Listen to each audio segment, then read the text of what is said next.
Bienvenue sur ma chaîne. Lionel Messi a mérité le droit de prendre sa retraite quand il le souhaite, affirme Sergio Agüero qui regrette que l'Argentin ne puisse pas jouer éternellement. Octuple Ballon d'Or et ancien coéquipier international, Agüero veut voir son compatriote jouer indéfiniment. Avant de continuer, prends le temps de souscrire et appuyer sur la touche de notification pour les futures vidéos. Mais un jour viendra où les chèvres sud-américaines porteront des bottes. Messi est toujours en grande forme à 37 ans, on ne sait donc pas quand cela se produira, que ce soit au niveau du club ou au niveau international. Il a remporté la Copa América et la Coupe du Monde avec l'Argentine et est resté une figure emblématique de l'Inter Miami, qui évolue en MLS. L'ancien attaquant de Manchester City et de Barcelone, Sergio Agüero, a déclaré à Stake comme lorsqu'on lui a demandé quand Messi arrêterait de jouer. Quoi qu'il en soit, décidez-vous. Alors sa décision est parfaite pour moi. Je voulais le voir jouer pour toujours, mais malheureusement ce n'est pas possible. Il a mérité le droit de dire combien de temps il jouera pour l'équipe nationale. Combien de temps jouera-t-il en tant que footballeur professionnel?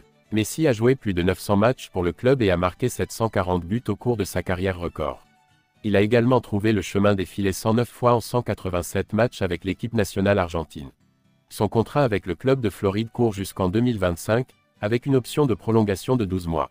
L'Inter Miami affrontera le Columbus Crew ce soir en huitième de finale de la Coupe de la Ligue. La franchise MLS sera privée de Lionel Messi en raison de problèmes de blessure. Il y a un peu plus d'un an, le 15 juillet 2023, l'Inter Miami annonçait officiellement l'arrivée de Lionel Messi. À la fin de son contrat avec le Paris Saint-Germain, l'Argentin né en 1987 était tiraillé entre une offre XXL d'Al Hilal, un retour au FC Barcelone, et une nouvelle aventure en Major League Soccer. Il a choisi cette troisième option, préférant les avis de ses proches financièrement. Cela a permis au club floridien de générer un certain nombre de revenus connexes. Les résultats du côté sportif, comme la vente de marchandises et la vente de billets, ne sont pas si bons. Miami a été éliminé en quart de finale de la Ligue des champions de la CONCACAF et n'a pas remporté le championnat.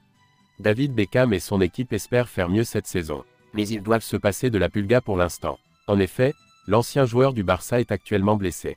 Le 14 juillet, il s'est blessé à la cheville lors de la finale de la Copa América contre la Colombie.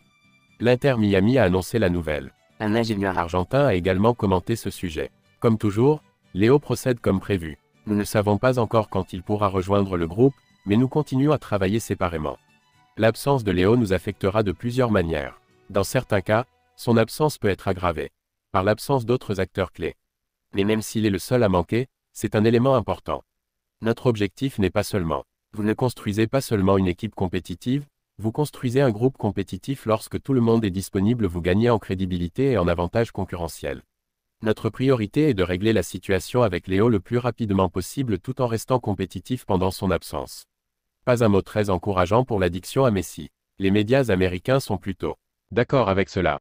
Merci d'avoir regardé cette vidéo et je vous prie de laisser vos commentaires.